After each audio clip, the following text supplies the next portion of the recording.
Intermediate action continues in the Integrity Octane Series, and after a trip to Atlanta last week, over 30 drivers have once again registered tonight in Nevada. This is the Las Vegas Motor Speedway, and the Octane Series returns yet again to the mile-and-a-half circuit, this time by for the third race of their 2024 season. 134 laps, 200 miles, and a stage is set here in the virtual Las Vegas, Nevada track, mile-and-a-half each and every lap, and it's going to be high speeds with the Gen 4 stock cars all throughout. Qualifying on the way right now, and 4 minutes remain as timing and scoring will show you drivers taking their fast laps for the very first time tonight. Welcoming you back to FTN, you saw the Integrity Ignite Series take on the track in Austin, Texas last night, the Circuit of the Americas. A few of those drivers we saw last night are racing with us once again, of course alongside the regulars of the Tuesday night tour. I'll be your host for tonight's event, commentating and producing. I'm David Kreutz, and we're getting things going with qualifying times coming in for the first time right now. Top of the board looks to be Sam Nito in the number 2, and he's a driver who benefited huge from the strategy call. When it came down to last week, the final caution came out at the perfect time for the number 2 team, and they came through for a podium as a result in a race that was flipped upside down from late race cautions after the lap 75 mark. So tonight, maybe that's going to be a precedent that's set for another very similar track. Of course, in distance at least. A lot of things different, though, about Las Vegas. It's going to be a much more secure pavement. Not going to be a lot of bumps and grooves all throughout the track. But these Gen 4 stock cars, with how quick they are going to feel absolutely everything, no matter what. Fastest time right now is a 29.087. That's going to be a very challenging lap to beat. Almost going to cross into the 28-second threshold. Nobody's gotten there so far in this event, practice or qualifying. Matthew Thunors jumps up in a second right now. That's the number 80 machine who got a podium last night at the Circuit of the Americas, and he's looking for 2 consecutive podiums as he's going to go down and in this time by. Looks like his run is going to be over. Ethan Lane returning for the first time since last year, and we saw him with multiple wins of the Octane Series before he decided to, of course, take a temporary break from sim racing. He's back, and he'll be qualifying at his highest third if he maintains his position. John Steele's going to be on pit road, and Brian Perry in the 62 is backing it in. Right now, Nick Tarbuck and looks like Braxton Lewis both on track. Braxton going to shoot up to as high as 5th on his first lap of qualifying. Now going to be going for a second here as he rushes down the Nellis straightaway. It's going to be Braxton Lewis looking for just a bit more while Nick Tarbuck jumps up to 3rd. He's only 74 thousandths of a second off the pole. Braxton with an opportunity to get even closer at the line. Going to come down to the stripe. And for Braxton Lewis, his qualifying runs over. It's a 29.208. Good for 6th. 3 thousandths of a second behind Michael Laria. That is the difference. How about that? Very close times all around. Sam is still going to be driving on the circuit right now. The number 2, your pole sitter, going to back it down though. And no other driver is going for a time right now. 27 have taken at least 1 lap. John Steele is going to be on pit road after his first. And looks like with that being said, no other drivers are set to take a time in qualifying. Your front row is going to be separate by 33 1,000ths of a second as it stands, and with no other driver looking to change things or make a surprise out of the final few moments, it looks like qualifying has just about concluded. Just a few seconds ago, Justin Trombley, your defending winner in the Ignite and Octane Series coming into this week, well, did a race last night. He was registered for this event. However, it looks like now he is disconnected from this session as well. We'll see whether or not he's able to return as the night progresses. John Steele, Sam Nito, the 2 drivers left on the track. Your pole sitter is the number 2. And of course, Steele going to get 1 time in. He's going to be a driver in 25th of 27 times taken. With that being said, we had a little bit of time before the racing gets going. A 5-minute practice session coming right up. How about we get to know your starting grid from top to bottom and learn who's starting where in the virtual Sin City. At the top of the board, it's going to be Sam Nito with a 29.087, and Matthew Thunors then going to be in second. Number 80 going to be there with a 29.12, looking for 2 consecutive podiums in back-to-back days. Nick Tarbuck is going to be 29.1 29.16. That's going to be good for third. And then from there, you'll see Ethan Lane qualified in fourth in his return race for the first time in 2024. Ethan Lane racing in Integrity. Michael Larry is going to be in fifth with a 29.203, and just 3/1000ths of a second behind, it's going to be Braxton Weiss, the 13 there. He's one of the drivers looking to keep up with both points races. He'll be starting sixth tonight with Cody Smith and the Next Level Racing Machine. Looking for a rebound race from last night. Smith will be starting in seventh as a result, with Chuck Sweeting, number 75, outside of row 4. Don Stevenson's going to be inside of row 5 for ninth, and Ross Cato will round out the top 10. It's a 29.234, just about a tenth and a half off your pole sitter. The gap between first and 10th, very tight, with a Bobby Terrell then in 11th. Colin Gidman is going to be 12th, and Jacob Fife will be 13th, as Bobby Ross is then 14th, and Neil Froelich is 15th. It's going to be Froelich just a few hundredths ahead of Brian McFerrin, as the 07 lines up 16th on the grid. Then from there, it's going to be Kyle Cooper with a 29.395, and Nicholas Ward just 1/100th of a second off with a 29.405 is 18th. Matt Jonas is going to be in 19th with a 29.427, and Ryan Farrell 29.4. That's going to be good for 20th on the qualifying charts. Further on back, you're going to see 21st, Eric McFarland. 22nd is going to be Alan Rowell. John Cars is going to be 82 machine in 23rd, and Sean Kalis is 24th with a 29.633, just ahead of John Steele, who is 25th. Brian Perry in the 62 is 26th, and Danny White is the final driver to take a time. Justin Trombley is going to be scored in 28th, the reason being disconnected amid qualifying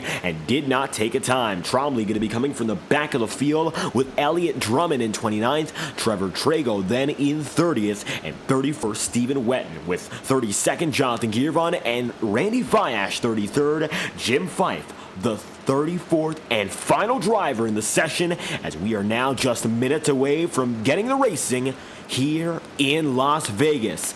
Looks like 34 drivers make up your field for tonight's event, and second practice on the move, with drivers making final adjustments before all is said and done. Right now, Sam Nito going to be running slow at about 120 miles an hour, putting the gas back, of course, into that number 2, the power down into the first 2 turns, and Sam now looking to get back to full pace. He has the fastest lap in this session so far, and as it stands, really the driver to watch. He was the fastest driver in practice, fastest driver in qualifying, and might be the fastest driver in second practice as well. Maybe going to be going for a sweep of the sessions the way things are going. Definitely setting himself nicely to do just that, first in the grid. And it looks like tonight, this number 2 is going to have an awful lot of pace. Had that opportunity to get the podium at Las Vegas due to a strategy call that kept him out late in the race, and as such, settled in for a top 3 finish. But I think tonight the end goal is going to be just a bit more out of the position for the number 2 team. It's going to be victory lane, definitely the goal, with Bobby Ross second in the session. Colin Gidman is third. Eric McFarland is then in fourth, and Ross Cato rounds out the top 5. One thing to note, Colin Gidman was very quick last week in Atlanta, and until the middle stage of the race was one of the dominant drivers, even until about lap 80 or so, one of the drivers really up there fighting for the win inside the top 3. But that strategy call that really helped out a driver like Sam Nito, it went the opposite direction for Colin Gidman, and as such, the number 9 fell back big on what could have been a breakout night for this number 9 team, as they still pursue what could be a first career victory in the Octane Series. So the RSVP number 9 is going to be up to 4th in the provisional charts right now, as drivers are taking their final practice laps. There's John Cars. He's going to disconnect just quickly out of the frame, and he'll go down to pit road again. Pit road is busy, but only 14 drivers have taken a lap out of the 34 that look to be in the session. So maybe a few more drivers are going to look to do something about it. But right now, doesn't seem to be the case. 20 seconds and counting. Sam Nito going to practice that green flag pit entry.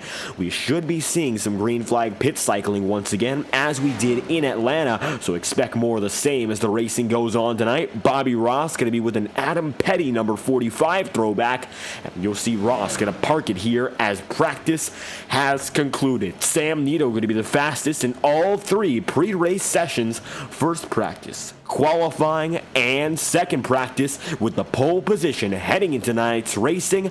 Practice is over, and now it's time to get to your starting grid.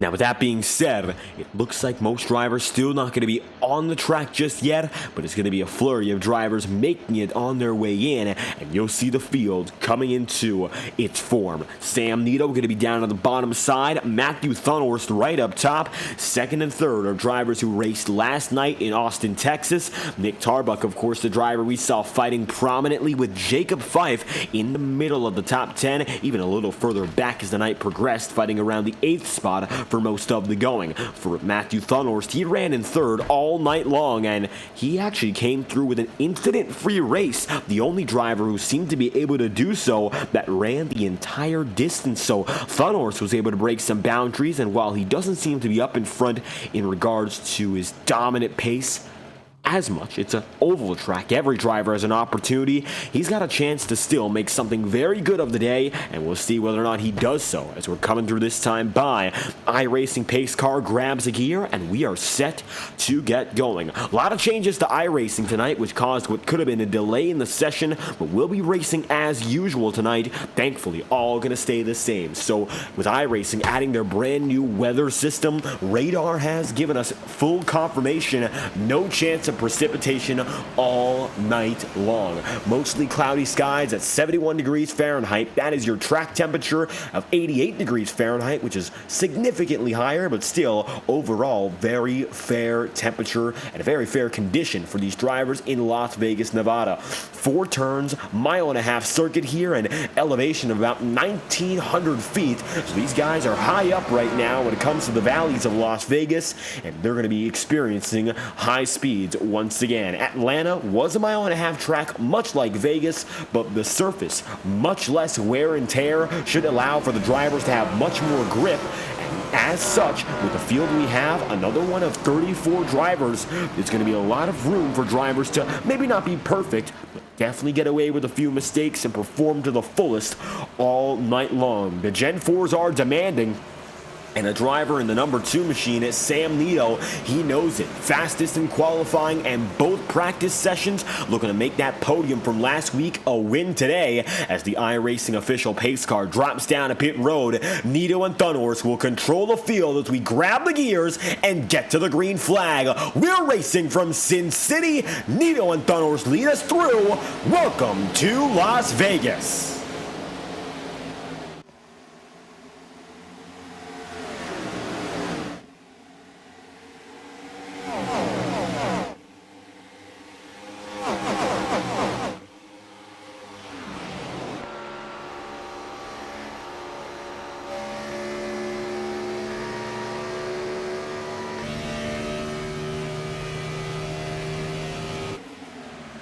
At the line, Sam Nito going to lead that first lap pretty clearly. Rest of the field going to be largely single file. Jacob Fife going to go down to the inside line. He's got Nicholas Ward right there with them, and as you see, Ward up to the top side, going to try to get that momentum to haul him up top, and Ward had a few good laps, I'll tell you that much. At Atlanta, we saw him in the bottom half of the top 10, and while he was battling all throughout, he was showing some of that longer run pace I think this 97 team has, and more you're going to see that progress as the season goes on. Drivers beginning to understand their niche with these cars. The Gen 4s are much different from the next gens we saw last season, so you got to really continue to adapt to them all as these races go by. Now, we're only 3 races in, so we're very early into the championship standings, and all the progression has not been made for these drivers, but if you can adapt early, you'll be good to go to build up that points buffer and keep on moving. Now, Ross Cato going to be in the 9th spot, with Chuck Sweeting right ahead of him. You'll see right now these drivers all running in a train.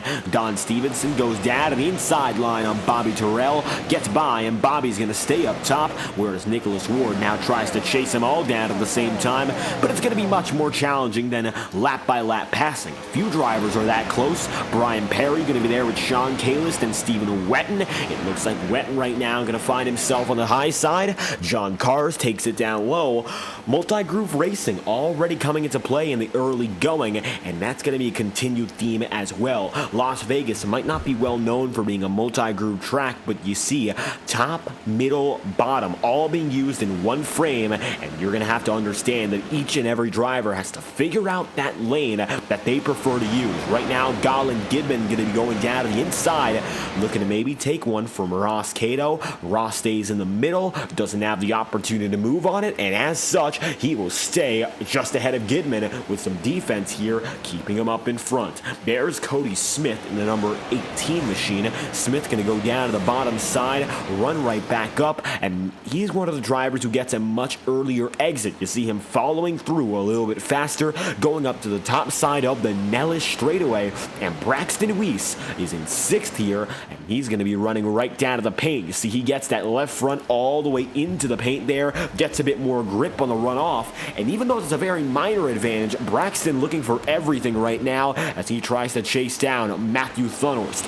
Not a lot of movement up in front. Ethan Lane, though, is starting to make something happen. He'll go up to the top side. He started in 4th and has made his way up into 2nd, already looking for a chance to go for the race lead. 54 up top, the number 2 right down low. And we saw last season how good Lane was at making everything happen with the next gens. He looks to be doing so yet again at the line. Sam is still your leader, but the high side coming to its own, as it looks like Ethan Lane is now going to be a force to reckon with in his own right. Taking a look at that Dodge number 54, the Mopar machine takes it high, and it's going to be nothing right now besides side-by-side tensions as the bottom side is held by Sam Nito. He's just got to keep on defending there. If there's anything he can do, he's just got to keep rolling that bottom as he was before. But Ethan Lane not going to make it easy, staying side by side. And you can see there, Sam is going to drop down to the apron, trying to cut as much distance as he can. And it's going to be a viable strategy, but definitely not the solution to his problems. Looking down the bottom side, it looks like Sam's going to get a nice enough run off to stay neck and neck. But Ethan Lane is going to inch out into 3 and 4 with a very minor advantage again. It's been now a push and shove battle back and forth. Nobody's got the advantage at the line this time through. It looks like Lane is going to lead that lap, but only just. Ethan Lane, new race leader by 12 one-thousandths of a second. He'll take the top spot for the first time tonight, and already his return race seeing some opportunities and a glimpse to be up in front as we get things going. Very nice job there for Ethan Lane, of course, to get back up into the top 2 so quickly. He started in 4th, has made his way up into the lead. However, he still is not fully clear of Sam Nito. Looks up high. He's actually going to lose the spot that time through, and at the line, Sam has it once again. Back and forth battle. Looks like Sam's going to take the lead for good now, and he is clear up in front.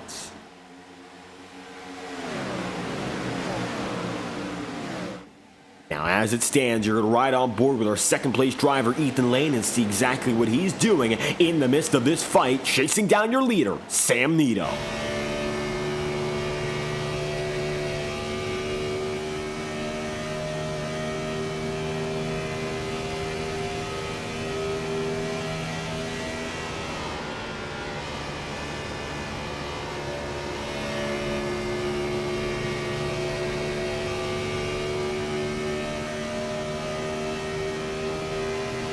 Sam is going to be still blocking all the way from top to bottom. You see him swoop down to the bottom side through turns 3 and 4.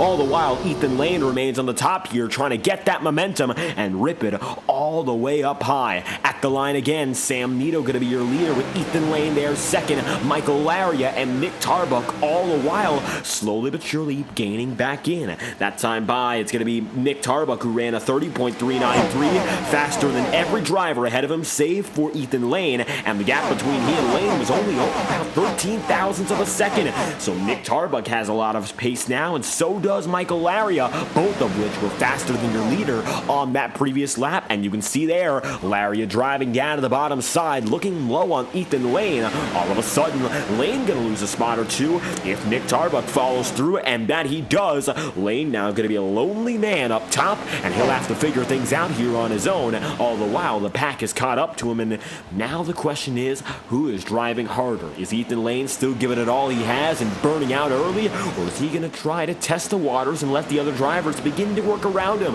You can see there, Laria going to go right side by side at the stripe, though Ethan is still second, but it's clear right now Michael Laria pushing hard to get that spot. All the while, you saw Ethan Lane back off just a bit. Maybe it's an intentional strategy call. Maybe it really isn't, and he's struggling already. But that still goes to be acknowledged. It could be some drivers already waiting around as opposed to going for a full-on fight. Early going, it's going to be Ethan Lane going back up top. He's the only driver in the mix up front who runs high. All the while, the rest of the field stays down low. It's going to be a majority of the pack run one way, and one driver always seems to be the driver who can change it. Ethan Lane, we've seen him use versatility to his advantage all throughout his Integrity Racing League career, and once again, as he returns in 2024, that appears to be the case. Kyle Cooper now going to go up top, trying to get a run here on Ryan Farrell. Cooper is not sponsored in the Octane Series, but just saw he had a sponsorship in the Ignite Series, the Buckeyes number 73. Although if we look a little bit closer, just behind the number 73 on this car, there is a sponsorship there. So it looks like there is some support for the 73 tonight, and he's not a lonely driver entirely. All the while, Ethan Lane going to be going up top, and it looks like in the meantime, Sam Nito defends down low. It's going to be the mainstays up in front fighting again. 17 laps in out of 134, and once again, there's a battle for the top position. Sam Nito goes way down low. Ethan Lane right up high. They're going to be coming off the corner just about even. Cautions out though. Yellow flag going to fly for Alan Rowell and Eric McFarland. Cautions out again. Let's take a look and find out just what happened. And McFarland is destroyed. You saw him sliding down through 3 and 4. The caution's out. Alan Rowell gets a piece, and that's a bit early into the going. Let's take it back one more time with an FTN instant replay. Looks like Rowell's going to wiggle up into Eric McFarland. McFarland comes down, makes contact with Stephen Wetton. 3-car incident there. McFarland, Alan Rowell, and the 10 of Stephen Wetton that got away. And he is crumpled on that front end. It's going to be bad news for the rest of the night, the way it's looking already. Yellow flag is out yet again, and you can see him getting going. There's Eric McFarland. He's got damage. Same goes for Alan Rowell, who ended up going in reverse. And it looks like now that 69 of Alan Rowell is going to be running 33rd and 1 lap down. So bad news is Rowell is still on the track and parked. Just going to have to wait and, of course, do the sensible thing here and let everything keep going. From top to bottom, the field is still waiting to get back in order. Rowell is stalled. And for the time being, it looks like he's going to roll right back and get on the way, presumably to pit road. As you see now, pit road is busy. There's your leader of Sam Nito. And exit of pit road is going to be the entirety of the focus. Who's going to get out first this time through? It looks like the number 2 might have the advantage, of course, with that pole position stall. But you can see now a drag race between he and Lane. At the line, Sam Nito gets it over Lane. Then Laria, Tarbuck, DeWeese. Then it's going to be Thunhorst in 6th. Golland Gidman in 7th, Cody Smith 8th, and Ross Cato looks to be sent back into 9th. Cody Smith and Chuck Sweeting conclude the top 10 area, and you can see from there, drivers are still making their way around. Oh, looks like our drone camera just went flying by, and we'll fix that up for you right there. Neil Froelich going to be in 20th, and just like that, Sam Nito gets off a pit lane first. And by no means was that easy. Ethan Lane was really pushing there to get back out. Just looks like he wasn't able to do so. And just like that, second again, Michael Laria going to be 3rd, Nick Tarbuck is 4th, and Braxton Deweese is in 5th. Nito has led almost every lap today. By no means has he held control of every lap, though. Ethan Lane is now slightly pulling in more and more. And you can see the Mopar number 54 fighting in front, 2 mid-2000s throwbacks. You see the Evernham Motorsports number 54 and the Penske number 2, and presumably it's going to be Rusty Wallace and Casey Kane to throw him back to about the same era of Gen 4 stock car racing, and 2 of the legends who did it then. Of course, Wallace, a champion 1989, and for Casey Kane, never was a Cup Series champion, but still a prolific driver with some crown jewels under his belt. Most recently, his final win in 2017, the Brickyard 400. Among many other events, of course, we saw him his success at tracks such as Charlotte and the mile and a halfs. One of the drivers who adapted early in the Nextel Chase era, so I think it's a good omen for the driver of the 54 to bring in, as he has the Casey Kane paint scheme on. Rusty Wallace, a champion in his own right, and Sam Nito going to channel that number 2. Red up in front. Michael Laria going to be third. You look back, and there's Nick Tarbuck in the number 4 spot. Of course, he's also driving the number 4 machine, and he is another one of these guys who's definitely looking for an opportunity to chase victory lane once again. As it stands, 20 laps in out of 134. We'll be going 2x2 this time by. Look further back. You're also going to see Gidman in 7th year, Smith 8th, Cato 9th, and Chuck Sweeting 10th. I think Colin Gidman's one of the drivers I'm keeping my eye out for tonight. And of course, the reason being that performance in Atlanta, and sometimes the results are not indicative of the performance. I think for Gidman, that's the case. We also saw him fighting with Joe Yakes. Yakes is not here, so we can't necessarily compare his race previously to this one because he's not registered. However, Gidman's up in front, and maybe a chance to keep on going here as Sam chooses to go down to the bottom side. Eric McFarland gets going once again. Alan Rowell, the only lap machine after our 3-car incident. Stephen Wetton running 31st after the wreck. Eric McFarland is in 32nd, and while he has front end damage, he's back on the way. Alan Rowell down to pit road one more time. He's still getting extra service. So here we go again. It's Sam Nito and Ethan Lane. Sam started from the pole position. Ethan Lane has slowly but surely made his way back up from 4th, and he's now right there, and they're going to be neck and neck for the first time on a restart. Lane looked to be quicker there in the early stages of that first run. He fell back just a bit, but with pit strategy leveled once again, just about every driver taking a set of tire.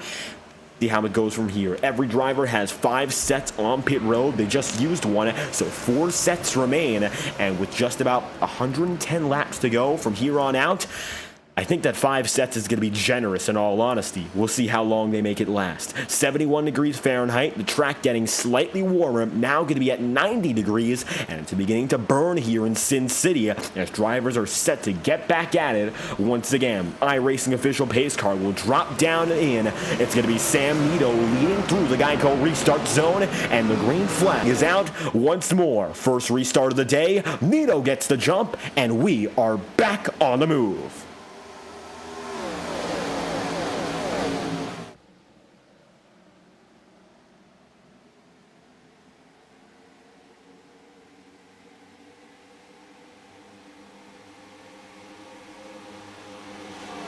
Sam going to get the jump out of the first 2 corners, and you can see there that number 2 machine, he's got the lead with Ethan Lane right beside him. Neck and neck there. It's going to be at the line again. It looks like nearly a dead heat, but the distance between those 2 drivers, 10 thousandths of a second. Take a look with Michael Laria right now, and you'll see how close he is to getting involved. Still hasn't found room because Ethan Lane takes the lead. Now Laria might be eyeing up second place.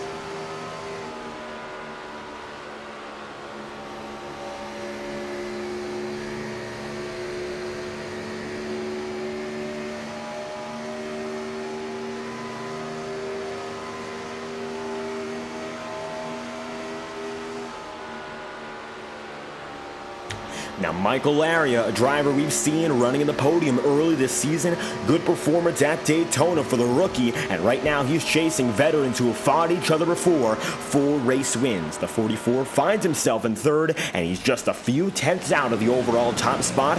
Nick Tarbuck is going to be in that 4th position right now, and Colin Gidman is once again gaining. Of all the drivers inside of the top 10, Gidman has moved up the most from 12th up to 6th. You can see it right now. He's making gains, and he's going to look down on the inside again there on Matthew Thunhorse. This is the fight for 5th. As it stands, though, Thunhorse gets the run on the high side, good enough to keep him in that spot again.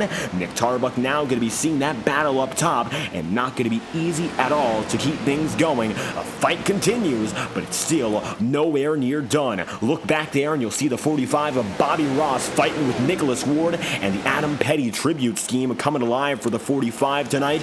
And you can see right now, rolling down the bottom groove, he is currently going to be running in the 12th spot. The top dozen is going to be strung out by about 1.2 seconds. The closest margin to the entirety of the field is this leading group, and then from there you'll see back out, you'll have Don Stevenson, Kyle Cooper, Bobby Ross going to be in the mix there, but you see Jacob Fife is running in 15th, and about 15th where Jacob Fife is, that's where the divide truly begins. Now you can see Fife, then there's Bobby Terrell, Tromley going to be 17th, and Brian McFerrin is in 18th. And you also see Jonas, Kalis, and Jonathan Gearvon all the while running back, and it looks like these drivers are just settling into the race all while you see it's now Cody Smith side by side with Gidman, and it looks like Gollin now going to be sliding back as the high side is lonely.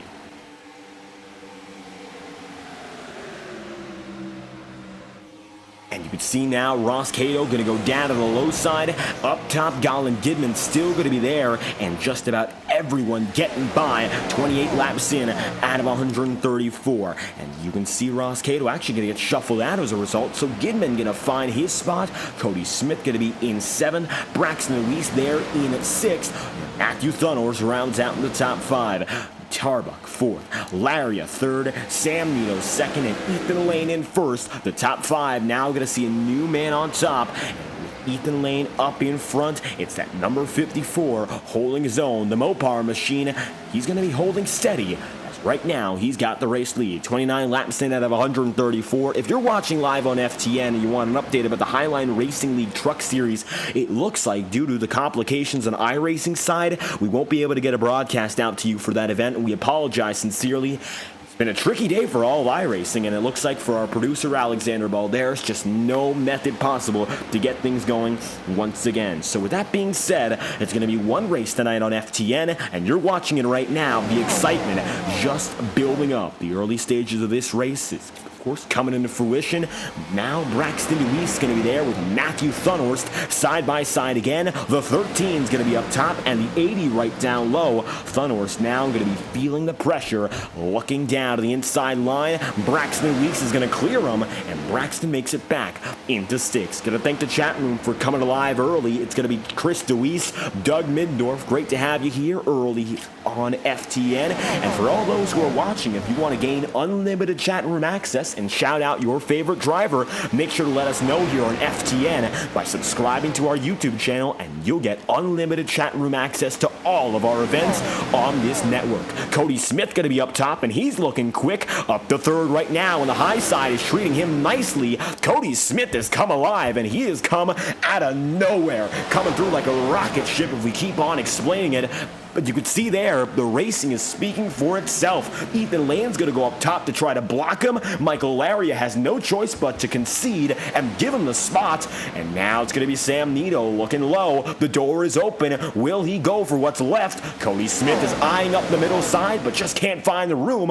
Ethan Lane going to make a little bit of contact, but nothing too disastrous. Now Cody Smith going to be on the back bumper of that number 54. And you can take a look here. You can see the driver's perspective, and in addition, the drivers right around him. Ethan Lane working the wheel back and forth. Cody Smith looking for something here, but he still hasn't found it, and he's going to be having himself up top. If he wants to look high, that's exactly where he'll need to go. Ethan Lane side by side again with Sam Nito here. And Sam, coming down to the stripe, has the slight advantage. Bottom side is where Lane resides. Sam Nito stays up top. Coming through again, 1 and 2. It's going to be Michael Laria there with Nick Tarbuck. Braxton Luis all together. 6th spot is going to be Braxton. He's going to be the man who bookends the lead pack. Thunhorst is beginning to fade back in what we could consider the second group here, with Gidman, Cato, Ward, and company all still fighting each other fiercely, and it's a tooth and nail battle through every driver in the field, but especially up in this top 15, as we mentioned previously. Gidman now going to go right down low, and you would see that number 75 trying to keep himself in good shape here, while Bobby Ross goes up top, and Ross looking to make a move or two here. You see the Sprint 45 up high, and a lot of these drivers now working it all the way to the top, down the straightaways, especially down the back. Up top, Ethan Lane again. He's been just about forced up there for the past 10 laps in a row, and Sam Nito gets clear, and he's got it by about a 10th, but the draft is going to pull Ethan Lane right back in. at a speed of 195 miles an hour. They'll go into turns 1 and 2, and the speed's no joke here in Las Vegas. The pavement is just right for these drivers, have a lot of control and a lot of speed all at once, so they're going to get up to about a 195 down the straights, back it down, and slow it to about 171 before going once again. It's about a 25 mile an hour difference between the corners and the straightaways, and goes to show every lap it's a pattern, but you can never get it too perfect. And you see there, Ethan Lane once again takes the lead. There you have it. It's going to be Lane and Nito. Cody Smith going to be third. Nick Tarbuck is going to be fourth, and Braxton Weiss is in fifth. Michael Laria then going to be sixth, and Matthew Thunor seventh, with Gidman eighth, ninth Cato, and Nicholas Ward in 10th. Closest battle outside of your top 10 right now. It's getting heated up, so we're going to look further back, watching a fight. It's Don Stevenson and Bobby Ross. They're fighting for 11th here, and it looks like Ross going to take that spot and keep it for himself. Don Stevenson is going to be getting close. That number 47 machine looking down at the bottom side. Once again, it's going to be side by side all over, and maybe Stevenson now going to have a chance at the run. Don going to be down at the bottom side, but with no momentum, he'll have to slot back in, and that's the nature of those corners here. If you don't get the right exit, you just about end up as good as dead. It's your momentum that you lose, a spot you might as well, and Don Stevenson gonna have to adapt and wait for another series of corners. Now as they go out of 3 and 4, he gets close, but Bobby Ross gonna leave that door shut exactly when it matters and give him just enough room to think about going forward, but he just hasn't been able to complete it yet. Now Ross is gonna get that huge run down and in. You can see Don Stevenson gonna be closer this time, but still hasn't made it work. They're gonna continue in a struggle lap after lap here up in front. Cody Smith in a very similar power struggle. It's with Braxton Weiss and Nick Tarbuck. Now it's going to be Braxton looking down the bottom side. He's got it low. Nick Tarbuck is going to be right behind him with Cody Smith up top, and Michael Laria acting as the pusher, shall we speak, working with that number 13 to get it out in front. Now Braxton inside of the podium, but a lot of drivers to defend on here, and it's not going to be easy.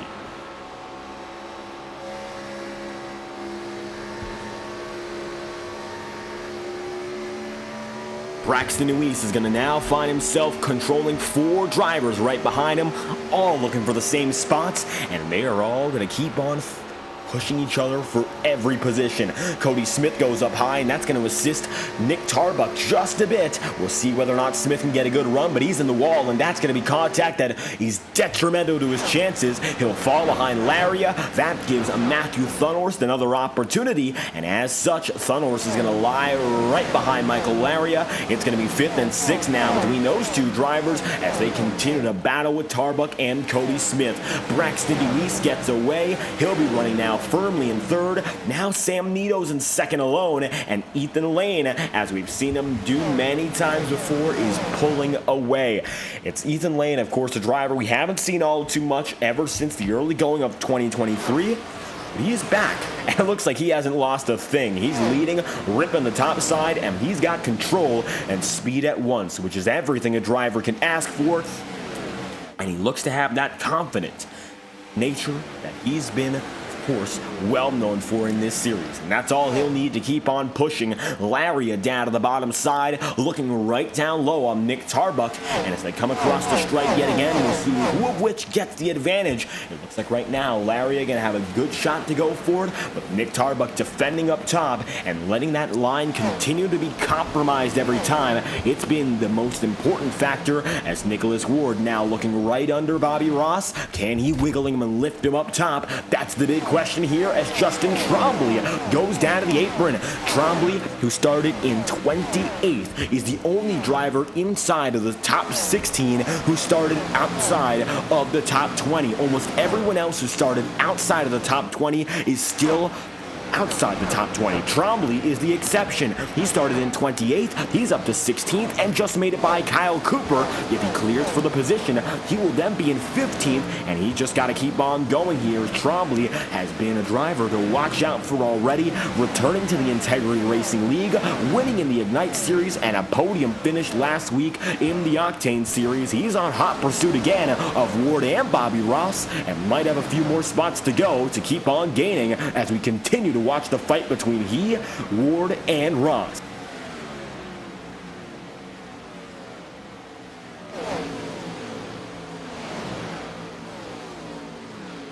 Justin Trombley right now down to the bottom side on Bobby Ross. You see Ross right up top, still going to be side by side of the stripe, but it looks like Trombley's got the advantage, and that momentum is going to be critical. Way low for the 34 machine. Ross is going to end up losing the position, and as such, Trombley to 14th, Nicholas Ward then in 13th. Now it's going to be a question of whether or not Ward can continue defending here. Already Trombley looking low on him, and Justin Trombley on the exact same tire set as the drivers he's passing, and he had the disadvantage of coming from a deeper part of the field to make it work as well. 28th on up to what will be 13th at the line, and Trombley's now made it through just about half the field. Have to go if he still wants to get up there for a top 5 finish or maybe something better. Now you see Braxton Deweese is slowly but surely getting reeled in once again. There you have it. Deweese, Laria, Tarbuck. Maybe Braxton can keep on pushing here, but definitely going to have a few more eyes on him than previously. And the question becomes, if you are Braxton Deweese right now, what are you going to do to get away from the drivers who are surrounding you, who definitely want to take that spot away from you?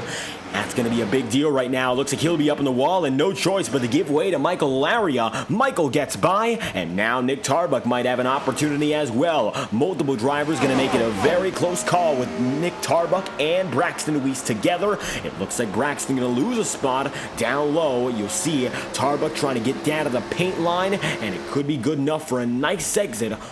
Still compromised, Deweese keeps holding up top, and we'll see whether or not he can get by. Michael Laria did, but Tarbuck will be up next. He hasn't completed the job just yet, and with that number 4 working down low, 49 laps in, maybe Braxton can make something happen, but running off of the high side, Vanilla straightaway is going to give the edge to the 13 team, and Tarbuck once again going to be waiting in the wings. Further on back, you're also going to see Jacob Fife in a side-by-side battle with Colin Gidman. You see them both very much wiggle off of the corner and make it through at the line for lap number 50. Gidman's going to get away ever so slightly, and that's all he'll need to maybe defend for the next 2 corners. As these 2 drivers remain neck and neck, Chuck Sweeting is also going to be there, and Sweeting right now runs in 12th. He'd love the opportunity to crack the top 10 and look for a rebound race of his own after some trickier racing at the Circuit of the Americas. It would be great to get an oval race under his belt and show that he's definitely got what it takes to fight up in the front of the field. At the line again, it'll be lap number 51. Look at Justin Trombley now. He's in 13th, and he's got an opportunity to take multiple spots here. You can see down low, Trombley's going to take it. That's another spot. That puts him up into 12th. If he gets by Gidman, it's 11th. And if he gets by Jacob Fife, he'll be inside the top 10 before you know it here. And he's continuing to gain, and he might be the biggest threat as the race goes on. A long run driver, and he's got himself a long run car, and it's set up as good as it gets. Now this is going to become more and more exciting as we get through it. It's going to be Trombley, Fife, Stevenson, the next gaggle of drivers, and Trombley now going to be looking down the bottom side, and for a driver who started just in front of the top 30, he's now going to be fighting within the top 10, going through this time by the back straightaway, going to be action-packed, and none more exciting than Trombley's continued charge. Maybe there's going to be something just as exciting. Ross Cato, and in addition, Cody Smith. Side by side at the stripe, 53 laps in out of 134. The drivers roll through the first 2 turns. Cato and Smith are going to be just about door to door, but Cody Smith backs off, wasn't able to hold on there, and he's going to be able to take a spot away, only to get it crossed right back. Ross Cato in his 7th here. Matthew Thunor still runs ahead in 6th, and you can see these drivers just ahead. Those are lappers. Alan Rawell is going to be the number 69 machine. He's running right now in front of Ross Cato. He'll go up high, and that damage from the early going, it is substantial and still not going to be working out too well. That 69 machine having his trouble. Stephen Wetton right now going to be running 33rd. He's going to be 2 laps down, and 16 down is Eric McFarland. Eric is back on the track, and he's actually just ahead of Wetton. The car looks good. The placement, not so much. So it's going to be very tricky for him to keep on going for the rest of the day. Maybe there's something more in store. As it stands, Eric McFarland, 55 laps in. He wants a little bit more of the night as we see pit road get busy. Down and in, Bobby Ross goes in with Kyle Cooper. Just like that, we got multiple drivers making it in for an entry. How about Colin Gibbon there in the number 9? He'll go in with Ross and Cooper as well. Pit road getting busy. 55 laps in out of 134, and we are moving with pit road active for the first time tonight. Now the question is, can Ethan Lane come in sometime soon, or will he do so? Now it's going to be all about if he wants to come in for the undercut, and as it stands, he's the driver that really sets the tone. He's a second out on Sam Nito, and he's got the strategy in the palm of his hand here. So we'll see what the game is in mind for that number 54. Another set of drivers coming this time through. Don Stevenson, Matt Jonas, John Cars, all going to be coming down and in. It looks like a few more drivers are signaling. John Steele signaled just a few laps ago. However, it looks like now Chuck Sweeting going to be passing Cody Smith. Smith makes it in. Just like that, another driver, that's the 18 coming in from the top 10. And just like that, another front runner goes through. It's going to be succession of more drivers, more and more, coming around, making their runs in the pit road, and with the long green run strategy that we're beginning to see come into play, it's going to be a much different looking race when we get out of pit road entirely. No incidents on pit road so far. The leaders have opted not to go in just yet. 57 laps in out of 134, make it 58. Tarbuck is in. Looks like it's going to be Nicholas Ward there as well. He gets a bit loose, keeps it together, and he's going to come in from the 12th position. Tarbuck comes in from 11th here, and as such, slowly but surely, it's going to be that crawl up to the top of the board. The drivers up front want to keep it out there longer. Looks like Nick Tarbuck's the last driver to signal in so far. Nobody else is giving the sign. Trevor Trago just went in, though, unannounced, but he makes his scheduled stop. Leaders are coming in this time by Ethan Lane and Sam Nito, and they'll come in separate by 3/10 of a second. Fife nearly spins, collects it, and is going to wiggle back into control. Your top 2 drivers are coming in at once, though, and these are the most important pit stops of the race to this point. Dropping in, Ethan Lane going to be in that number 54. He will get into his pit stall first. Sam Nito gets to his pit stall. He's got the pole stall, so maybe it's going to be the advantage of getting closer to the exit. All the while, Ethan Lane's going to be eyeing that number 2 on the way out. Watch inside the cockpit here of Ethan Lane. He'll get rolling, and it looks like he'll be out in front of Sam Nito, and it's a clear advantage to the number 54. Ethan Lane's going to be out in front, and he could be your tentative leader with a big pack coming in. Laria, Ross Cato, all the while, you see there, it's going to be Danny White and Sean Kalis, so another big gaggle of drivers make their way in. Big moves through. There's Randy Fiash in the 55. He gets up to 7th. Matthew Thunhorse is going to come in this time through. So does Justin Trombley. Trombley's made it up to now Matthew Thunhorse's level, and Thunhorse was competing for a top 5 previously. Now Trombley's going to be in a very good opportunity to go for a top 5 naturally with no cautions, though we don't expect that to be the case all race long. He's setting himself up very well to go for just that. Now, Bobby Terrell is your race leader. The net race leader looks to be Ethan Lane. Actually, no, Colin Gidman. Gidman's on a slightly different strategy, but either way, he'll be the net race leader with Bobby Terrell coming in this time by. That will leave Brian McFerrin out as your leader in the 07, and with Brian up in front, now he's got an opportunity to lead those laps and keep things going. As it stands, the 07 and the 14 of Terrell first and second. Then Randy Fiash will come into third and make his way up into second. Bobby Terrell is in, and we are now waiting on 2 more drivers. You're looking at one of them. Brian McFerrin is set to signal in sometime soon. He's looking low on the apron, backing it down to a speed of 120 miles an hour. McFerrin is in. One more driver. Randy Fiash rushing down the back straightaway. He's your leader for the time being. However, I think he's got nothing left here. As he comes through, he's going to slowly bring it down to 155. and I think he's actually going to go for one more lap. Just the tire wear is a huge deal right now.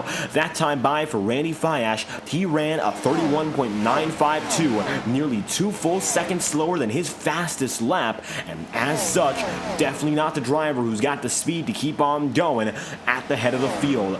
Gaming Guy L going to be running tonight for Brian McFerrin. Thank you for stopping by. Great to have you here. Brian going to lead some laps tonight, so good to get those on the board as Randy Fiash is set to lead for the final time. He's still up in front, and he is still chugging. What I think has gone on is actually he's been saving up as the run is gone, and so he's going to get a few laps in the lead as this stint continues. So that's interesting. Ethan Lane is going to be your leader again of the drivers who went to pit road. He gets a big jump there on the rest of them. You see Nick Tarbuck, Don Stevenson are going to be ahead of Sam Nito. Then there's Cody Smith. Michael Laria is 8th. It's Bobby Ross in 9th, and Braxton Luis then in 10th. It's a substantially different running order. Right now, Matthew Thunhorse is going to be 14th.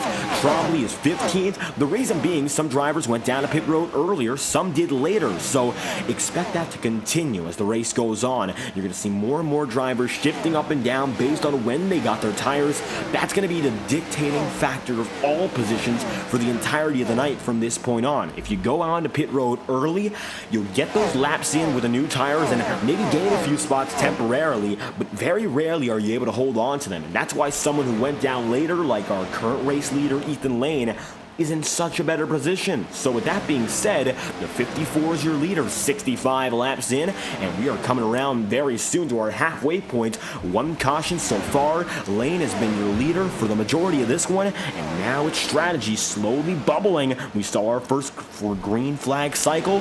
The next one going to be about lap number 90. That's the estimate right now, so keep your eyes peeled for what could be a one-stop strategy from here on out. Maybe some drivers going to try to go until the very end of about lap 100. One more pit stop appears to be manageable for every driver. Mandatory in all honesty, but we could see some drivers maybe take for 2, wait for a caution. There's a lot of opportunities still with 67 laps on the board. So don't think in the slightest that the strategy game is over. Bobby Ross now going to be racing with Nicholas Ward, and Nick Ward going to be running just ahead of him in the 9th position. He's got 9 laps on his tire. Bobby Ross has 12 on his set. We got a big fluctuation.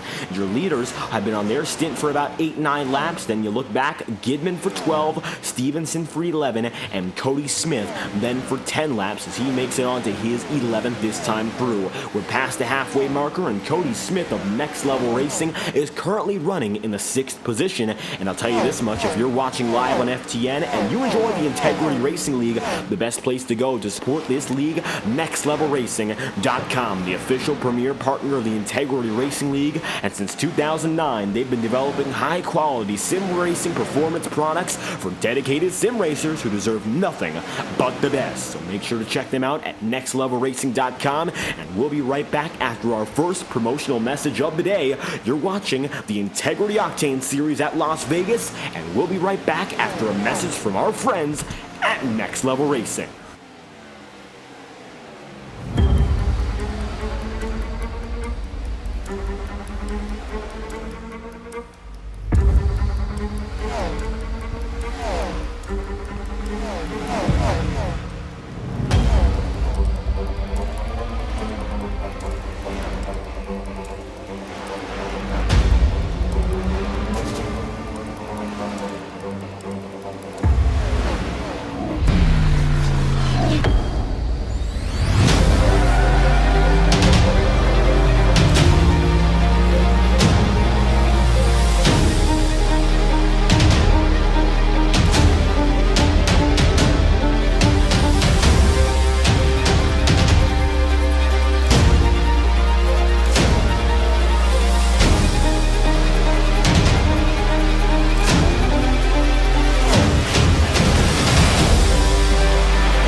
Now, what was a very calm battle, so to speak, has become a bit of a gaggle of drivers. 64 laps to go, and you're watching the Integrity Octane Series. Cody Smith right now going to be in the thick of the pack. Braxton Deweese, Don Stevenson, and in addition, you see guys like Matthew Thunhorst and Justin Trombley coming through, and this is when everyone begins to shuffle themselves out, and that's why you're seeing a few drivers you didn't see before up in front. That tire strategy is such a different situation for each and every driver. It's all circumstantial, so don't expect us to get really back into the same rhythm as we did for the rest of the race. It's always going to be changing, and right now for Thunhorst, he's going to take it down to the bottom side and make it by Ward, looking to get that clean pass with 63 laps remaining. One thing you notice when it comes down to Matthew Thunhorst is the way he's currently driving through these drivers, even though he knows he has a younger set of tire. Of every driver in front of him, he has the youngest set of Goodyear rubber. He has only 12 laps on his stint, and he looks to have an opportunity to gain several positions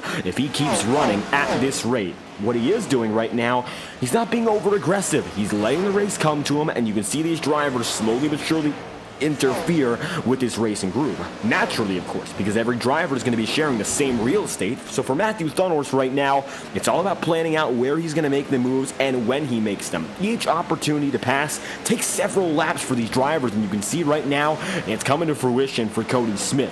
He's been waiting a while here for Don Stevenson. He'll take it up to the top side. Stevenson's going to be on the back straightaway, up high already, but Smith is looking low, and he'll be blocked once again. That defense slowly but surely beginning to become a much more important factor, getting a bit loose there, and the 18's going to keep it straight.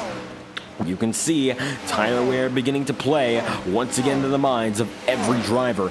Air temperature, it's still 71 Fahrenheit. However, the track has only gotten warmer all night long, coming in at just about now 94 degrees Fahrenheit. And Don Stevenson now looking there on Cody Smith, going through down the Nellis straightaway. He's going to have to let Cody Smith run in a bit deeper, and Stevenson might get a little more as he comes around next time by. Also, Colin Gidman going to be there with Matthew Thunhorst. Maybe he's got a little bit left there for the number 8, but I don't think there's any more opportunity for that number 80 to be passed, given the way that Gidman is slightly now getting that advantage, of course, of getting away from the traffic behind him, but nothing else. The tires are not going to help him here. He's on a 21-lap-old stint, and I think already he's in jeopardy of going through the dying stages of his tire cycle. And that's why you see there Justin Trombley's going high, and Trombley, who becomes fantastic when it comes to long runs, is making big moves. How about we ride on board for one lap here with Justin Trombley and see what's going on, as this number 34 is getting electric once again in the middle stages of your tire stint.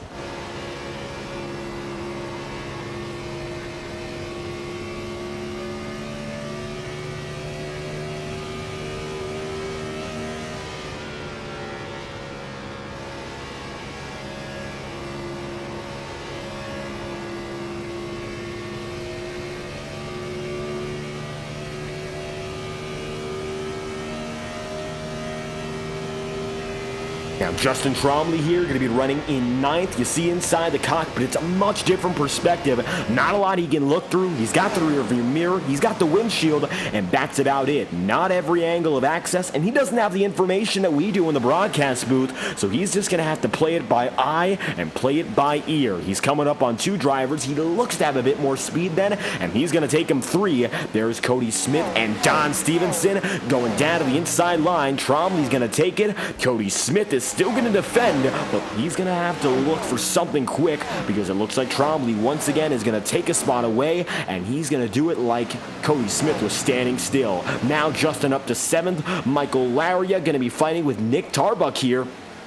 And it's 3rd and 4th. They're looking at 56 laps to go. Michael Larry and the number 44 machine going to be down to the bottom side. Tarbuck right up top. It's the fight for the final position here in the podium. And as these drivers get going together, there's the 44 lunging down to the bottom side. He wants to take it deep again.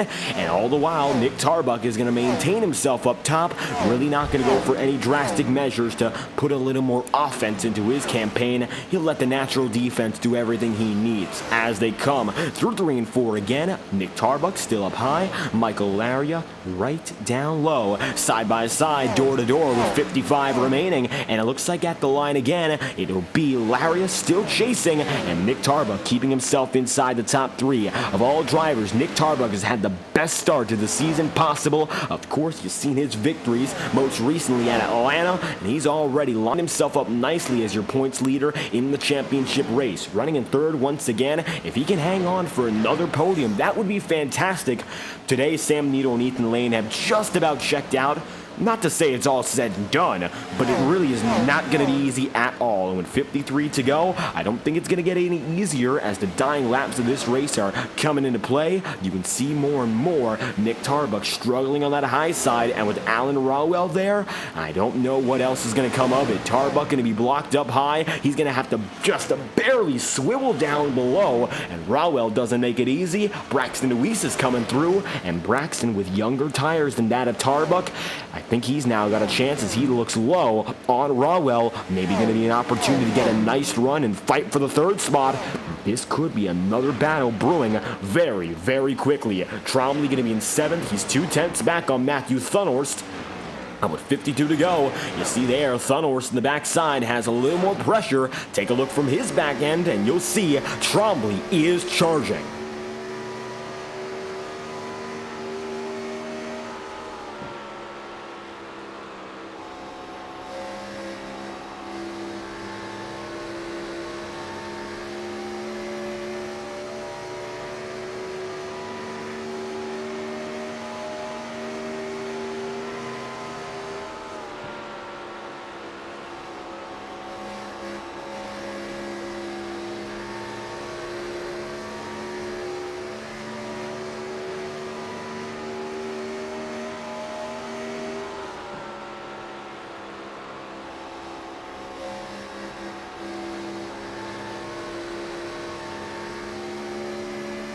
Now Matthew Thunhorst is going to have to keep looking back. The gap is slightly decreased yet again. 1/100 of a second slower that time by for Matthew Thunhorst. He'll look down to the low groove. Justin Trombley going to take it even lower though, and you're going to come by the lap machine of Eric McFarland, who's going to stay there on pit road. Rawell has stayed with all these battles up in front, of course, as he slowly glides down, and there goes Trombley getting another spot. But that's only a lapper here, and just ahead, Michael Laria and Nick Tarbuck have remained side by side. Braxton Deweese now putting some pressure on, and you'll see that number 13 getting in the mix as well. He's going to be behind both drivers at once, and the best spot to be in for anyone here as they come through this time by. Justin Trombley also going to be there. Deweese and Nick Tarbuck still going to be neck and neck, but it looks like Michael Laria getting away, and he'll take the pass at least for now. 44 machine gets the run off, and that's all he'll need as he gets through at 49 to go. His next target would be Sam Needle. We'll see whether or not that's realistic as they come through this time by. You can see there the 44 with Deweese and Nick Tarbuck. Now Nick goes right down low. Braxton going to be in the 13 machine up top in 4th. Looks like Braxton's got a good shot at continuing his defense. Nick Tarbuck now going to have to put the pressure back on, but with tires older, 29 laps of age, I don't know if he's got anything quite left.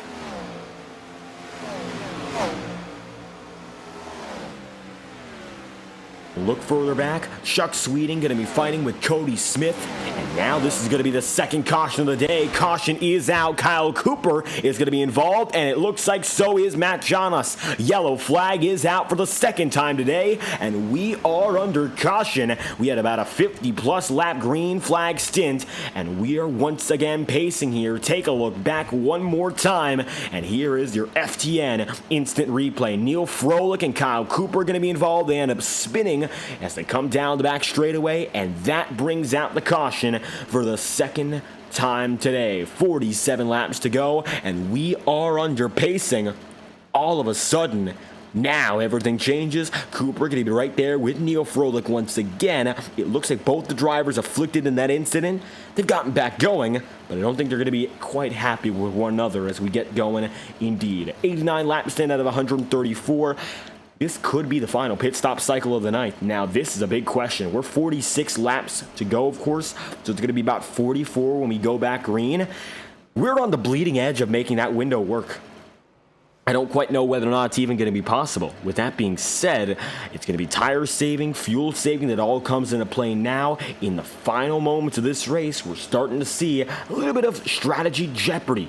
And with that being said, Ethan Lane, Sam Needle, Michael Laria, and Braxton Deweese, now first, second, third, and fourth, all having a chance to come in this time through. It's our second big pit cycle of the day, and this could be make or break. 89 laps in, coming to lap number 90. Here we go to pit road again, and it's our second cycle under caution. As you can see, the majority of the field comes through lappers like Wetton, Fiash, John Cars, and it looks like Trevor Trago stay out, and it's going to be the leaders who, of course, are still in it, fighting for every position, making it through together. There's Sam Nito here. He's going to be inside of his stall. 4 tires and fuel looks to be the move. You'll see Nick Tarbuck there as well. Maybe it's going to be Ethan Lane, that number 54, who has a chance to push through and get out first. He'll get going. Sam Nito going to be beaten out clearly, and Lane will get through. Ethan Lane gets the run off, and as such, pit exit gets busy. Nito going to be second, Larry a third, fourth is going to be Nick Tarbuck, and Braxton Deweese in fifth. Top 5 run out quick, and now they're back on the track. 90 laps in out of 134. A lot of lappers in front of them. Those are all drivers who are not competing currently up in the front of the field. They're looking to get their lap back and get going once again. Top 10 as it stands is Ethan Lane first, Sam Nito second, third is Michael Laria, fourth then from there is going to be Nick Tarbuck, and fifth, Braxton Deweese. Justin Trombley sixth and Matthew Thunor seventh. Eighth is then going to be Ross Cato and Chuck Sweeting ninth, with Don Stevenson rounding out the top 10. Cody Smith is 11th, and I'll tell you this much, for Next Level Racing, he's had quite a solid night.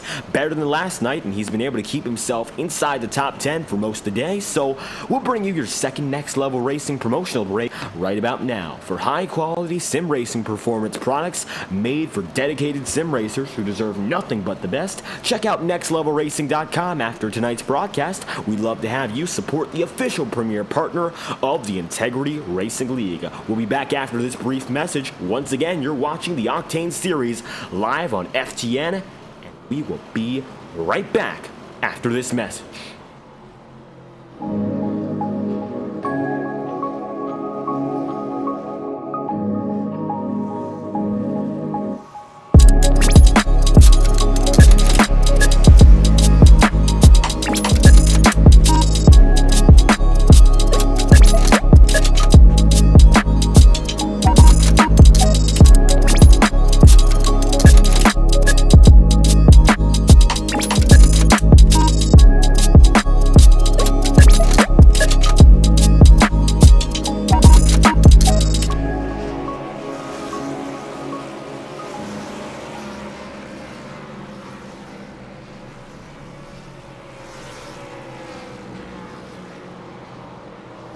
Now returning with 44 laps remaining, you can see right now Ethan Lane has the lead. He's still got to wait for a few drivers to cycle out, and then he'll put himself back on top. Or will he? Coming down to pit road this time by Ethan Lane is making it in, and it looks like there's troubles for Matthew Thunhorst, and Don Stevenson. Maybe not troubles. Look at how many drivers are coming in. McFerrin, Bobby Ross, and a majority of the drivers in the back half of the field are giving it a shot. Just like that, we're seeing maybe a strategy call made with Thunhorst coming through, and 1 is an anomaly, 2 is a pattern, and I think right now we're seeing a big trend. As you see, Sam Nito and Michael Larry are going to be left out alone. I think now Lane is going to be scouting out what it's going to take to maybe go all the way without having to go down a pit road again. So that's a different strategy call. Maybe he's got the forward-thinking plan to take us from here to the checkered flag. We are only 43 laps away. By no means is that a far distance. We'll see if that's going to work out well. Michael Laria and Sam Nito are up in front as your front row. The leading man is Nito. He's once again going to be that control car on the bottom side. And Laria, the rookie, chasing his first career victory, in a very good spot to go for just that. Braxton Deweese is going to be up high. Nick Tarbuck right down at the bottom. And we will go again with the iRacing official pace car dropping down and in. Track temperature, it looks like right now, is slightly decreased. Back to 91 is when this race began, so conditions slightly better now as we're getting into the final stage of this event. Sam Nito gonna get us going once more, and he's gonna grab the gear, get the green flag back in the air, and we are moving once again. Green flag's out with 42 laps remaining. Nito gets the pole, and he's got himself the lead as we head to turn 1.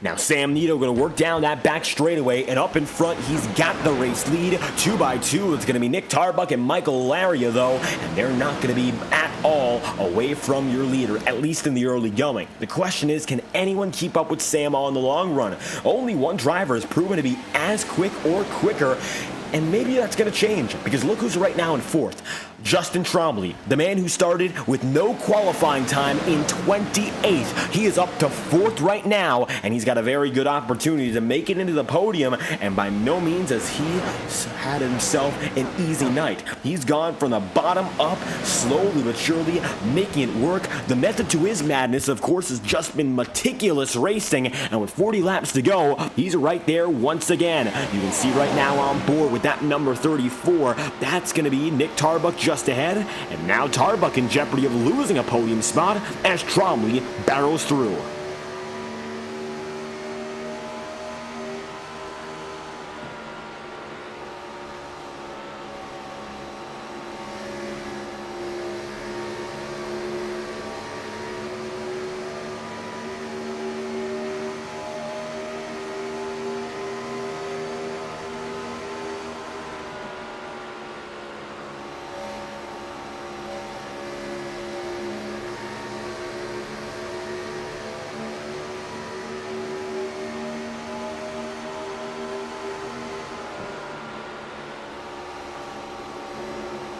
You can see there a lot of drivers giving it their all. Colin Gidman coming through with Nicholas Ward, and it is a very, very quick surge for the 97 and the 9 respectively. Nicholas Ward up to 2nd for the first time tonight, and it looks like he's been shot out of a cannon the way he's come through all of a sudden. 38 laps to go, and Ward is looking the best he has all night long. 97 laps in, and the 97 machine moves up to the runner-up spot. Michael Laria going to be there in the mix. He's going to find himself the leader here, but it looks like it's going to be some veterans clawing back. Ward all of a sudden looks to have the drive to go for the race lead.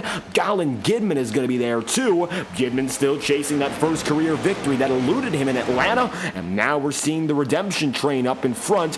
Maybe Sam Nito, Trombley and company going to back off a bit. Ethan Lane is already up into 6th. We saw him go down a pit road. He's already up into 6th, looking for 5th, and he's got newer tires, so he's got an advantage over everyone, and he's made his way right back. Keep your eyes out now for Lane. And you can ask, where did he come from? We know exactly where he came from, the back of the field. He went down a pit road for a second time under yellow, and now he puts himself inside the top 5. He's right behind Sam Nito, and it's going to change big time the complexion of this race if Lane can just keep on going.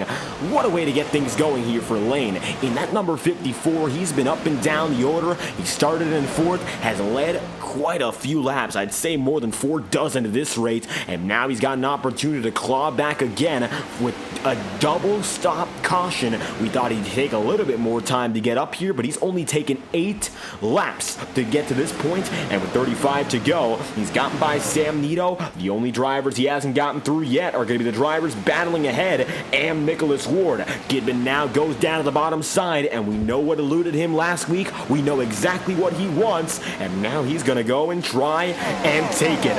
Up to the lead, Colin Gidman's got the top spot, and he's now going to be your leader with 34 laps remaining. Michael Laria going to be down to the bottom side. You can see him working it way down low. And as it stands, I think for Laria, the question is he going to be saving here, or is it Gidman that is pushing? Is it a combination of both? And are they going to be able to hold on? Right now, I mean, Ethan Lane coming through. He's up to 3rd. He got by Nicholas Ward. It looks like everyone is in jeopardy once again. And when Lane gets going, it's very hard to stop him. Right now, I don't think there's a chance here, but of course these drivers can prove me wrong. I think there's always a chance they will. Lariat going to be fading back a bit, Gidman beginning to run away, and we'll be watching those lap times because that time through Lane and Lariat were faster than Ethan Lane, but not by a substantial margin. So it's really going to be toss and turn, everything goes every which way. Maybe Lane going to be working the high side to better results, while the bottom side is still being the popular groove. Ethan has tried it up top before. He's seen success, and he got back to the lead using it before, so maybe it's going to be applicable once again. But Gidman is pushing like hell here. He was a tenth of a second faster than Lane was prior. 32 laps remain here. I don't know what Colin Gidman is going to do, save for waiting it out and pushing, because Lane now going up to the top side looking for Michael Lariat. The last set of defense possible for any driver here. It's always that second place man. Maybe they'll distract each other just a bit, but we'll see how much longer Lariat can hold up. By no means is he going to be defenseless. He's got the bottom side, but Lane hasn't been running there. So you see how quick he makes it happen? He just took a turn and a half, and Lane moves up to the runner-up spots. Everyone battling closely all throughout the field. Chuck Sweeting now going to be going up top on Justin Trombley. Justin does not have a short run car tonight, and it is showing once again. 31 laps to go. Justin Trombley now going to run back into 7th, and even though he's had one hell of a night clawing up so fiercely through the field, he's going to have to wait a few more laps to really become the dominant car. It looks like after about 20-30 laps, he is the best driver in the field, and he can claw through just about anyone, but he's still waiting to get to that point, and since everyone is on the same set of Goodyear rubber with the same amount of age, give or take at least, it's going to be very hard to make that established advantage, which will make such a difference in the final laps of a race. Sam Nito goes down to the inside line, trying to take a spot away from Michael Lariat here. All the while, Ethan Lane is now less than 2/10 away from Colin Gidman. And now Gidman going to have to look out the rearview mirror. Lapper coming up. That's going to be Alan Rawell. Maybe Rawell is going to play a role in this one. Gidman going to go down to the bottom side again. He tries to cut the draft. Lane goes up top. They're side by side once more at the stripe. It's still going to be Gidman with the advantage, and it's going to be 28 laps remaining. Lane goes down to the bottom side. He gets a huge run coming out of the corner, and now has the speed to go for the clear through turns 1 and 2. Ethan Lane just ahead, and he'll bring himself the race lead, but not without contention. Colin Gidman now going to stay on the back bumper here. Keep an eye on the 9. He stays right within the grasp of Ethan Lane. Hasn't let him go by, and it's not going to be easy for Lane to get out of this one. And you can see there, Gidman down to the bottom groove, looking for it once again. Tries to swerve back up, just can't find the opportunity, and the room as tight as it gets. He's going to be packed up to the high side of the track as they come down the Nellis straightaway once again, and it just looks like he can't find the space. It's been by no means made easy. Ethan Lane going to keep it tricky to pass them no matter what, and this gaggle of cars is still fighting here with 27 remaining. How about Chuck Sweeting, Justin Trombley, Nicholas Ward, Nick Tarbuck, Ross Cato, all in the mix? If we look above the track, you'll see how close these guys are. There's Ross Cato there with Nick Tarbuck, and they're all going to be going right at each other door to door until you see Justin Trombley and Sweeting and Nicholas Ward. They're close, haven't made contact though, and that's the difference here. Maybe Chuck Sweeting going to find the room, maybe get into the opportunity for a pass or two, but he hasn't quite found it yet, and maybe he'll have to keep on looking, searching for a bit more. It's Sam Nito at the line, 26 laps to go, coming down to only 25.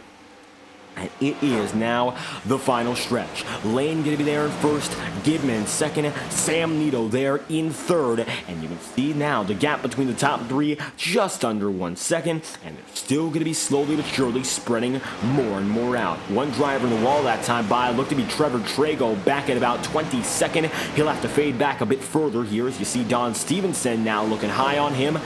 Going to be a little bit of trouble there for the number 37. No teammates on the hunt tonight for Trevor Trago. The wanted Goons 37, the one and only for the team tonight. Brad Patton not racing with them, nor is Carson Bechtel. So with that being said, Trago can try to recover there. Looks like he's back on the way. And with 24 laps to go, Ethan Lane now going to run on his lonesome. Justin Trombley down to the inside here on Nicholas Ward. And it's going to be Michael Laria there too. Trombley's long run prowess is coming right back. And I think now this is when you begin to see he's really got the speed to keep up with just about anyone here. And with 23 laps to go, Lane just wants to get away before he gets a bit too quick.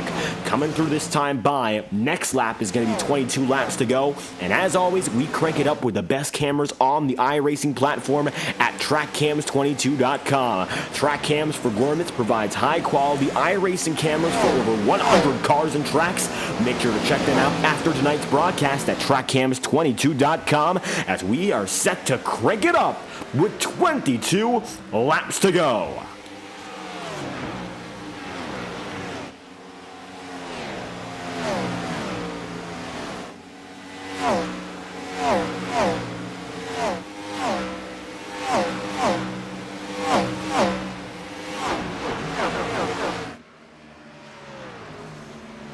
And our crank it up will be postponed. The caution will flag with 22 laps to go. The reason being, Chuck Sweeting's got damage, and we'll bring back the instant replay, and we will send the crank it up to a later time. Yellow flag is out again, and for the third time, it looks like Chuck Sweeting was diving down, and the instant replay will show you all that happened here as we take it right back. You see, drifting down and in, and Chuck Sweeting going to bring out the yellow flag. No major damage otherwise, but we are pacing again, and it could be one more pit cycle. With that being said here, Sweeting coming around, Ethan Lane your leader, and it's a big question mark across the field if we even get another cycle again.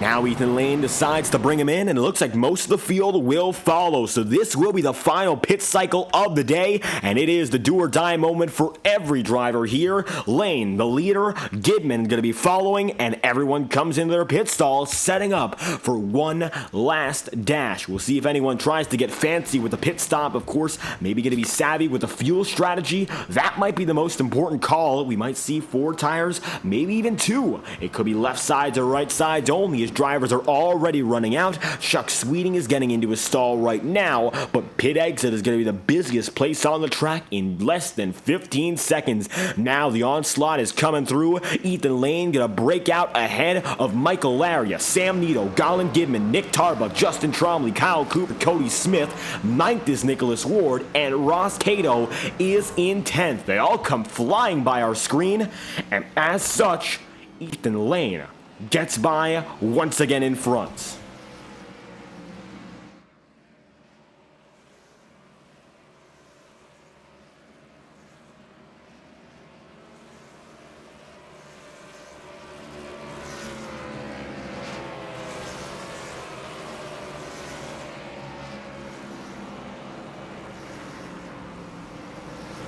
Now with Ethan Lane in front and Larry in second, you see many drivers are set to get their laps back. You're looking at John Steele. In addition, there's Randy Fiash. Looks like Brian McFerrin is going to be on the track, and John Steele is going to go in. Same goes for Matt Jonas, and there's the number 30 of Eric McFarland, who's only 15 laps down. He has made up a lap or two as the race has gone on. Jonathan Gearvon's there, Jim Fife in the 63. John Steele actually chose to fake it, but making it back on the track, Fiash and Stephen Wetton. The pace car leads the way at a speed of 60 miles an hour constant, and right now, Sin City, 19 laps to go. It's going to be a sprint from this point onward. It is a no-doubt sprint to get to the end. And I think right now, every driver considering what is next. We've only had 3 cautions tonight to get us to this point. It's been a very quick night of racing, all things considered. And now we're coming up on the tail end of it. Ethan Lane, your leader. Then you'll see Laria in second. Sam Nito is in third. Fourth spot is going to be Colin Gidman and Tarbuck. Then in fifth. They'll be going double file next time by. And we'll see whether or not Ethan Lane wants to go in for a double stop again. Although with less than 20 laps to go, I don't think that makes sense now. It was a very close call with about 46 left laps time by when it seemed to be on the bleeding edge. But with this being said, we are now firmly within the range of going all the way. So I don't think any driver is going to go in for a double stop this time by. Maybe a few drivers who are ahead of Ethan Lane right now will go into pit road again for extra service. But still going to be very unlikely here. Ethan Lane going to have the call to maybe come into pit road for the second time. He did so last caution, and at the line, he will be on the track. He chooses not to go in for a second consecutive stop.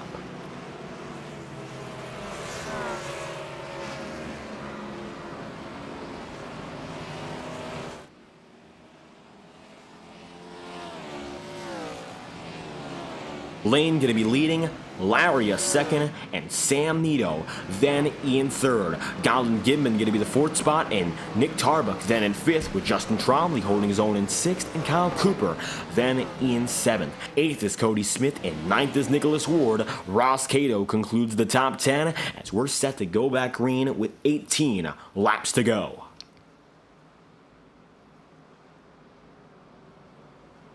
And this time by, it's going to be a crank it up with 17 laps remaining as opposed to the usual 22. We tried to get the crank it up going previously, but of course we saw the yellow flag come out as soon as we got things going.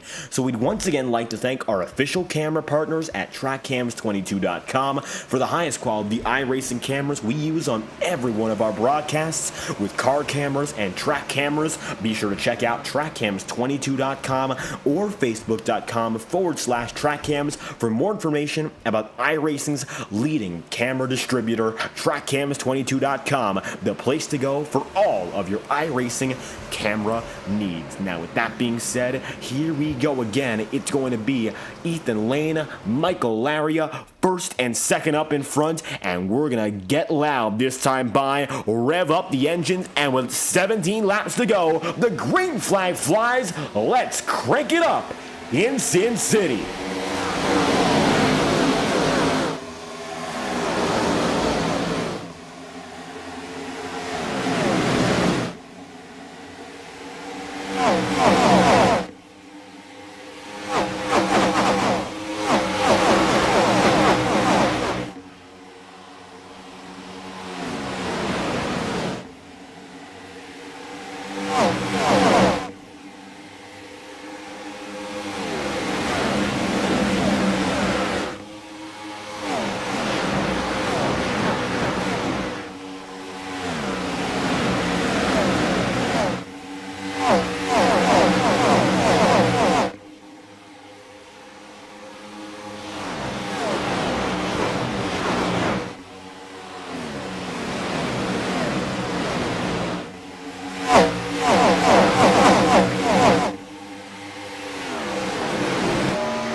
12 laps remain. Ethan Lane out in front, but it's going to be a hornet's nest from then on out. Every driver still battling. Justin Trombley gets up to 5th. Nick Tarbuck going to remain in 4th. And you see now the fierce fight is going to go on between Gallon Gidman, Jacob Fife, Matthew Thunholz taking it 3 wide through turns 3 and 4. And Fife going to be down to the bottom side looking to make something happen. Can't quite get the pass to stick.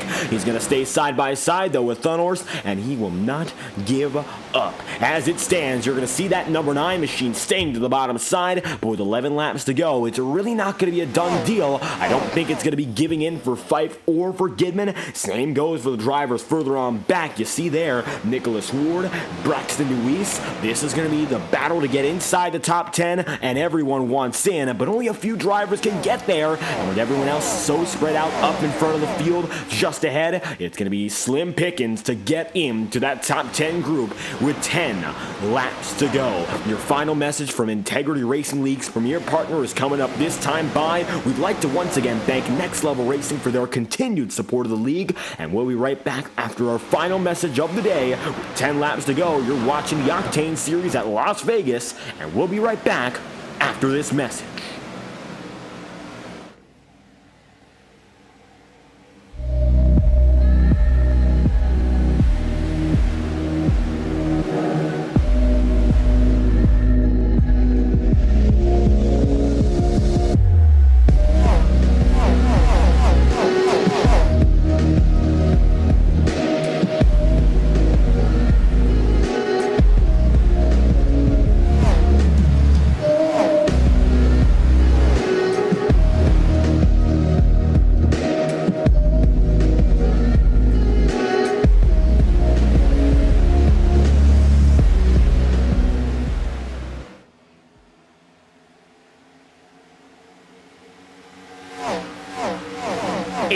Laps remain. Ethan Lane out in front, still going to be a total of 0.5 of a second, and you can watch on the back end here and see exactly what it's like. Pressure mounting, but still Lane with the edge.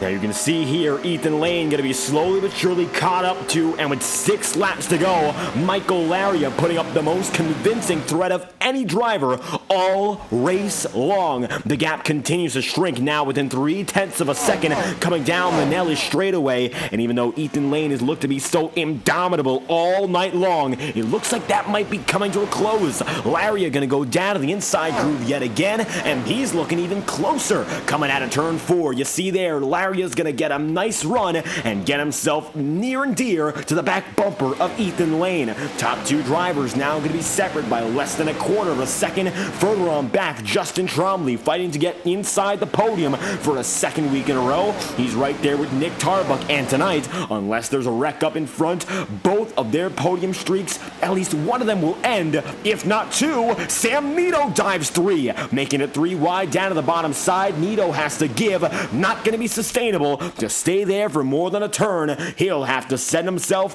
right back. 4 laps remaining. Laria's close, the closest he's been all race long, but now the question is, can he reel in any further? It's one thing to get to that driver, get right up to the back bumper and make it a close call, but it's always another thing to make that pass, and right now it doesn't look like the pass is possible. With the distance he's gotten, he still has to make up about 1/10 or more if he wants a really convincing chance. Out of turn 4, this time by, make it only 3 laps remaining. Trombley down to the inside line on Nick Tarbuck, and they're going to fight for a podium streak. One driver gets to keep it, one driver doesn't. Nick Tarbuck started this race in third. Justin Trombley started this race in 28th. They're looking for the exact same position, and it all comes down to this. One driver wiggles, that looks to be back of the field. Everyone keeps it straight, and we'll stay going. Looks it could have been McFerrin or Bobby Ross, as they're going to fight way on back. Michael Laria now within 0.2 of a second. Lap machine Alan Rawell's ahead. There's 3 miles to go, and it's going to come down to a lapper maybe getting involved. Rawell is not going to give in, but he's clearly slower, so not much he can do but stay high and get out of the business of your leading drivers. Now Larry is going to be in a bit more trouble. The gap extends once again, and it looks like through 3 and 4, Lane is going to end up going to the top side, and so far you can see him there, high side, and it looks like he's got it locked up. He's just got to go for one more lap. White flag flies in Sin City. The gamble to stay out on the track looks to have paid off for Ethan Lane, but Larry is not going to make it easy until the very end. Looking to hit the jackpot. There's only 2 turns to go for it, and it looks like Laria has a chance to send it. Quarter of a second's the difference. Laria sends it deep, goes as low as he can, and they could be side by side off a corner exit. Laria goes as hard as he can right through the final corner, but it's nowhere near enough.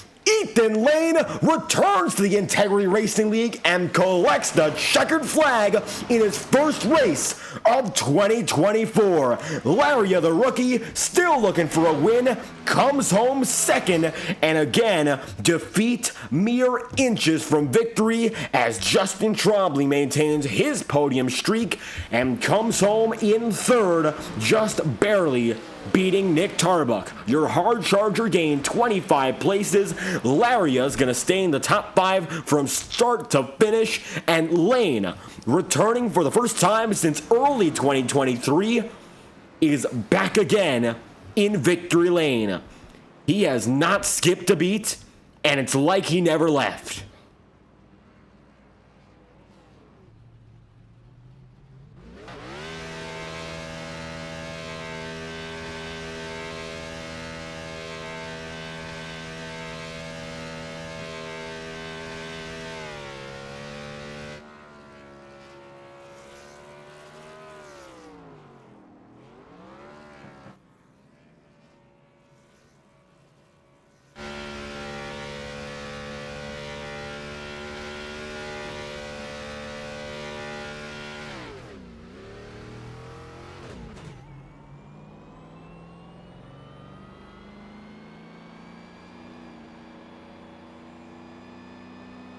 Ethan Lane taking it around the track for what looks to be a Polish victory lap in celebration of a fantastic performance tonight.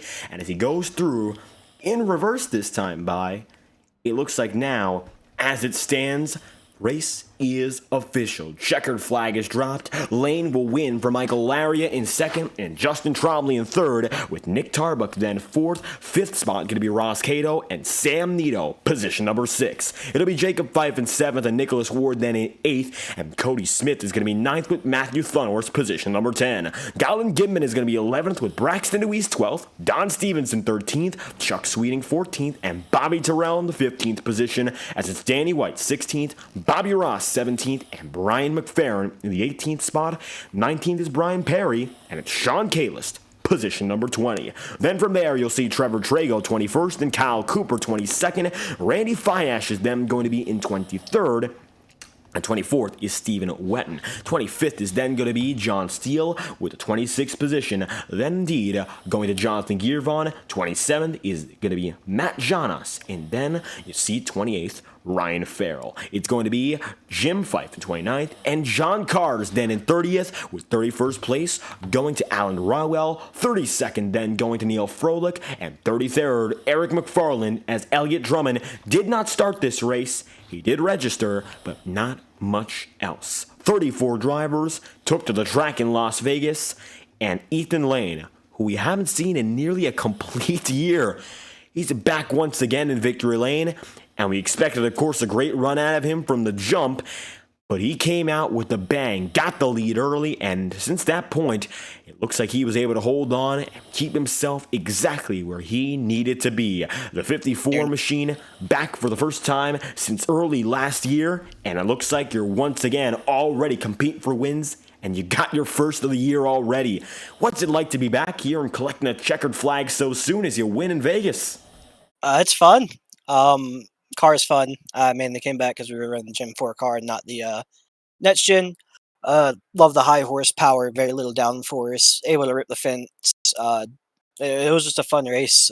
Definitely with that long green flag run from the first caution to the second one. And then we had a little bit of fuel mileage play, but I think we would have been good if the caution didn't come out. And we saw how close it would have been on that fuel mileage. Not a lot of cautions overall. We ended up seeing just 4 on the day. At the very end, we saw the two coming pretty close to each other. But long run strategy and that short sprint, we had it all overall for strategy's sake. What was it like to, of course, climb up there early? You had track position, but you made a very interesting call later for that double stop, which caught my attention at least. What was it like, though? Because we saw you come through the field so quickly, going to pit road twice after one caution. Yeah, we were trying to fill up the tank as much as possible before that fuel mileage situation at the end. Um, that was my mindset behind it. I didn't think we'd get another caution, so I was like, okay, cool. Once we got to the lead, we just started ripping the fence. Um, and it was easy to come through the field because everyone was saving fuel and all that. So it helped us save fuel a little bit too because everyone was running a lot slower. But yeah, I was just trying to make it on fuel mileage where everyone probably else couldn't. Setting yourself up, of course, in case we went all the way. Didn't end up being the case, but you still had yourself a fair share of battles, and at the very end, could have been close there with you and Michael Laria, but you seemed to hold it off steady and get the victory regardless. Was there any worry in your mind you might have been caught there at the end, or you think you had a little bit more in you to make sure everything would go well? There definitely was a little worry. I had spat the wall, I think, 10 or 12 to go, and that kind of killed all the speed that was in the car. We also underfueled the car a little bit on that last caution, so we were a lot tighter than what we were wanting to be. I didn't think it'd be that much tighter, but luckily, with all the practice we had last week running B fits and A fits, kind of knew where the grip level was back by the fence. So I don't think he probably could have gotten alongside me through the corner, but I don't think he would have been able to get clear off. Either way, pulling it through. Could have been a close battle there, but the defense is all you needed to collect your first win of the season. Now, last year at Rockingham, we saw what you did there with your strategy and came home with a win, and you're back now. Next week, we go back to the Rock. You think there's a chance to maybe defend that victory? It'll be interesting next week. Rockingham's kind of different than what we ran last year. Lines have changed a little bit. And we were running the Xfinity car last year, and Gen 4 is a lot different from that. So we'll see. It'll definitely be a fun race next week if we go green. And we'd love to see another race with that long green flag action. We saw our fair share of everything in between tonight, and Ethan Lane, you come home on top in Las Vegas. Is there anyone else you'd like to shout at after tonight's event? Thank you for Fife for allowing me back in the league. Missed it over the past year. We had a lot of things going on last year, so we didn't run it all really till October, I think.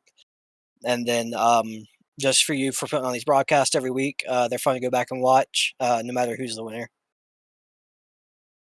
There we have it, Ethan Lane returning, and this time around, he's the man who gets it done, completing it up with a checkered flag in Sin City. Thank you for your time.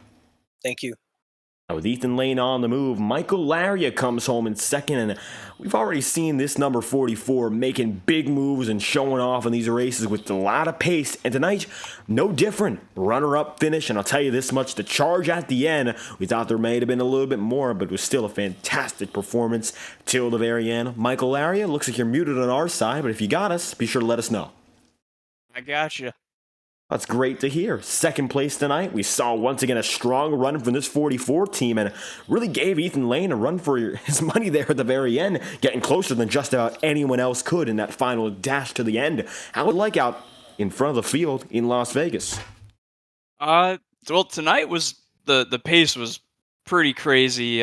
We were just about flat-footing it for first 10, 15 laps or so into the run, and track was really gripped up, but once we got about 15 laps into the run, then you started getting some wear on the tires, and you had to gradually start lifting more and more, and that's when things became interesting. And it was a lot of fun. About halfway through the race, we were really starting to able to kind of move around the track and try different lines, and the top really started to come in, and it was really important to have track position tonight. That's what it came down to. It could be pretty difficult to pass at times, especially racing around some folks that were very similar in pace. So just trying to stay near the front, yet manage your tires, and was lucky enough to at least have a shot at it at the end there.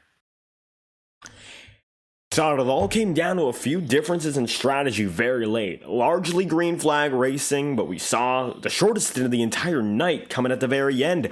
Now, when it comes to your number 44 car, we saw you were up front with qualifying and such from the beginning, but you seemed to come alive like a rocket ship in that final stint. And you think you were a better short run machine, or was there anything for him in the long run in case we really went that route? I'm personally more of a long run driver, so I kind of wish it was a little bit longer. I might have had something there if this run was maybe about 10, 15 laps more to finish the race. But I think towards the end there, what really helped me was I ended up not battling my teammate Sam quite as hard there, and I kind of just rode in line for a bit just to see, because I didn't want to hold us up just in case Sam was able to get to Ethan. They could race each other, then I'd be sitting really good. But I kind of wanted to see what Sam could do. And then my car really started coming on, and he started falling back. And I think, to be honest, just kind of taking it easy the initial 5 laps or so on that last restart really did wonders for my tires and allowed me to at least make a charge towards the end to get really close to Ethan. But Ethan really figured out the top in 3 and 4, and that's kind of the line that I really wanted to run, to be honest. And had to do all I could to make time on the bottom, and it was getting close, but just need a little bit more time. But he ran a really good race all night, and he had really good pace, so it's not like he walked into this win by any means. He definitely deserved it. I'll tell you this much, the front of the field was a battle, not only for the lead, but just about everyone in that top 10. So competitive tonight, and you up there as well, pulling through for another successful run. Rockingham is one of the tracks we saw last season, and with the Gen 4s, it's one of the ones I'm scheduling as one of the most exciting on the entire campaign. It's a tricky track by all means. With the Gen 4s, I think it's going to get pretty tricky for drivers. You think there's a chance to keep the momentum from this race and maybe go for another podium? I certainly hope so. That's one of my favorite tracks on the service. So I really expect myself to run well next week and battle for another win, hopefully. But it's going to be tough. I mean, you really got to manage your tires there, just like Atlanta. In recent races that I've run at that track, the high line is very fast. So. But at the same time, you're going to be wearing yourself out more. So it's going to be a balancing act, and just, trying to be comfortable navigating the bumps, especially in 3 and 4, is really important. But you're definitely going to want to be near the front and not halfway through the field or towards the back, because that track gets narrow real fast off of 2. And I'm expecting some wrecks, and they could potentially be some big ones. So my plan is to qualify near the front and stay near the front the whole race, and hopefully we'll have a shot at it. Looking for another chance at victory lane, coming very close tonight. It's a second place run, Michael Laria. If there's anyone else you'd like to shout out, make sure to let us know. Yeah, I got to give a shout out to Sim Speed Shop for being on board the car. I got to give a shout out to my teammate Sam Nieto. We've been putting together a string of some really good runs in this league to start the season. Definitely want to continue that moving forward. And I got to thank you, David, for putting on the broadcast each week. There we have it. Michael Laria putting on a very close show at the end and coming through with a runner-up finish here in Sin City. Thank you for your time. All right. Thank you. Michael Laria on the move, and we see a driver who had to claw through this one. Without a qualifying lap, from 28th on the board, it's a third-place finish, and Justin Trombley, of all the drivers inside of the top 15, none of them started outside the top 20 except for you. And you started just 2 spots away from outside the top 30. What a night it was for this 34. I know another podium finish, and with that setback early on, it really did change everything. But a third-place run tonight, how about that, coming from so far deep in? Yeah, I don't know what was going on with the sim. It wouldn't let me qualify. It wouldn't let me click the qualify button. So I had to restart my computer and get back in. And I knew at that point I didn't really have a shot to win because you need a track position. But it was a good drive regardless. And of course, track position's such a big deal tonight, and it was not at all easy to make those spots up, given it was largely green flag racing with only 4 yellow flags and 2 of them coming in the final 50 laps. It did not really seem to pan out to what you needed, but you still made up those spots and clawed through big time. What was it like sort of making through with that circumstance, going from the back of the field, getting to the middle, then getting a caution or 2, and still having to claw through to get up to the top 5, even fight for a podium at the very end? Yeah, I knew I basically just had to really save my tires from the start because that was really the only choice I had. I did that. We've had a long run there in the middle.